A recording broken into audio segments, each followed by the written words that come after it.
Good morning, church. You know, I'm not a person that gets up at the pulpit and speaks to people. But you know, I was presented with an opportunity to do something that I knew God was calling me to do. And even though I'm nervous and it's different, I know I can do this because it is so near and dear to my heart.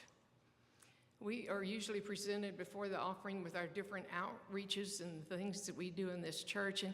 And I have to admit that I kind of grew up thinking church was Sunday. I didn't realize what went on the other 6 days of the week. And you all keep us informed about all of our opportunities and all the growth that we have going outside of our Sunday morning worship time. Now, you asked me if I would talk to you about this little building that's right across the alley from the church that is really quiet on Sunday morning. There's no activity. And if you don't come in from that parking lot, you probably don't even realize that building's there. Let me tell you about that building. That building has a name. It's called the Glass House. The Glass House is a group of alcoholics, Al-Anons, and Alateens. They're all brought together because they have a problem with a family or a friend or the alcoholic needs to recover. And that's what that building offers to these people. I want to tell you how that building got started because that is a part of this church. And this was before I came to this church. I went to Ridglea Christian for 27 years, and then it became necessary for me to change and go to another place. Not because of them, but because something that was going on with me. And at that time, I began to go to the Glass House. It was 7 years old when I got there. But the 7 years before I got there, these people were looking for a larger place to have their meetings because they had outgrown the house they were meeting in. And they wanted a standalone facility. They didn't just want to rent a room at a church or open a door and have to go in and close it up. They wanted to grow because they were bursting at the seams in that house. And they were looking around. The women were driving around too, and they found this rundown barracks in the parking lot. It was shabby. It was ugly. They got up on the hood of their car and looked in the windows. It was nasty inside. That had been your church before the church was built. And I think Boy Scouts had been there the last time that it had been used. They met over there. And those women went back and told the men what they found, and they came and looked at it. They contacted the church. And they talked to the minister, who was Harold Ray, I believe, at that time. And they talked a lot, and they explained what they wanted to do. And they drew up a contract with this group of people who wanted to start this group here. And that was the beginning of the Glass House. It was shabby. There was no central heat. There was no central air conditioning. The floors were all linoleum. The lighting was terrible. It was nasty. And these groups are self-supporting through their own contributions. So we're not talking about having a lot of money. And the church agreed to letting them use the building. They had a contract, an amount of money that they would be paid each month for their use of the building. And they went in, and I understand that there was one space heater in the back corner of the room, and they had folding chairs, and they would just put the chairs around the little space heater and have their meetings. Well, when I went 7 years later, and I walked into the most inviting, comfortable, nice facility. I can't imagine what that looked like to the beginning people. It took them years of hard work. When meetings were not going on, they were working, doing things to make it better.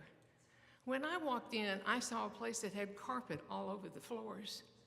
They had beautiful chairs, armchairs, comfortable chairs that we all sit in.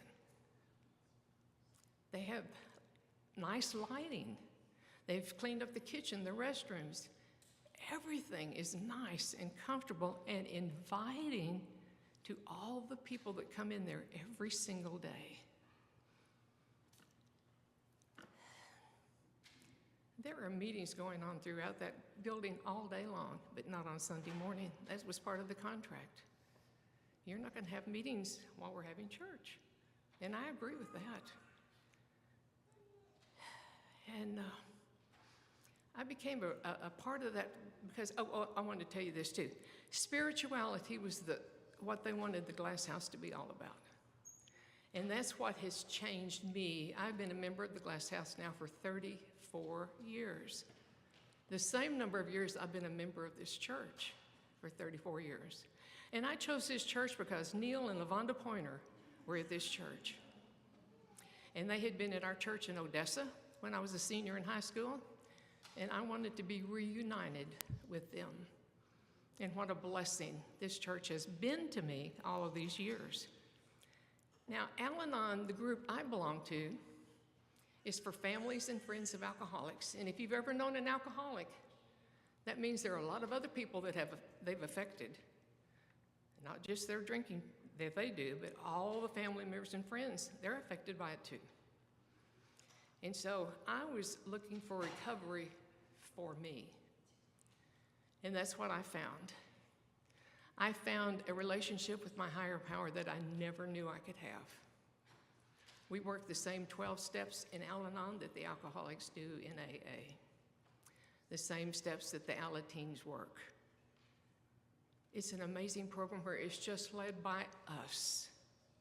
We have a group conscience meeting that does the business part of our group.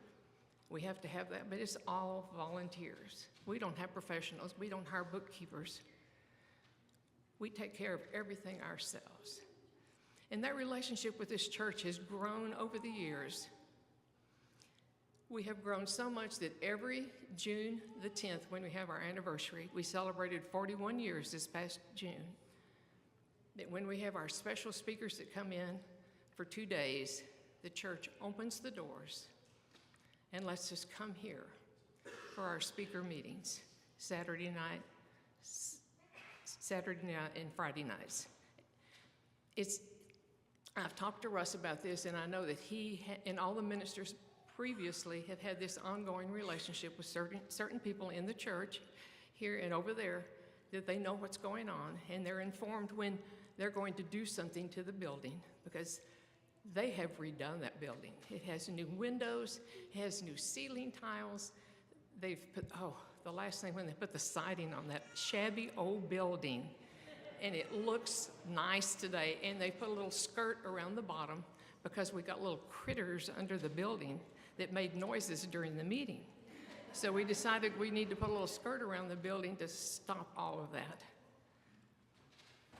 There are probably over 200 people every day that go in and out of that building. On Sunday morning, you never get to see that. You don't get to witness that parking lot being filled up. People come from all over for these meetings, all over. And anniversary, they come from surrounding towns. They used to go to the Glass House, they come back for that. Yes, thousands of people have been made whole through the Glass House group. There are groups all over town, groups all over the Metroplex, all over the world. But to me, the best one is the Glass House. I'm a little prejudiced. I kind of like it over there. I'm there for at least 4 meetings a week. I like it over there. I like talking about God. I like filling myself up with God. And God got me through this today because I had to pray a lot. You people scare me sometimes. But I just want you to know how much we appreciate, the Glass House appreciates the relationship and the generosity that this church has shown us over 41 years. And you may not even know that goes on. You have a right to know that. It's not like the garden or the room at the end. It's a little bit different. But you're always invited to come look it over, look inside, look around. and see that place that performs miracles. So thank you for letting me share that with you today.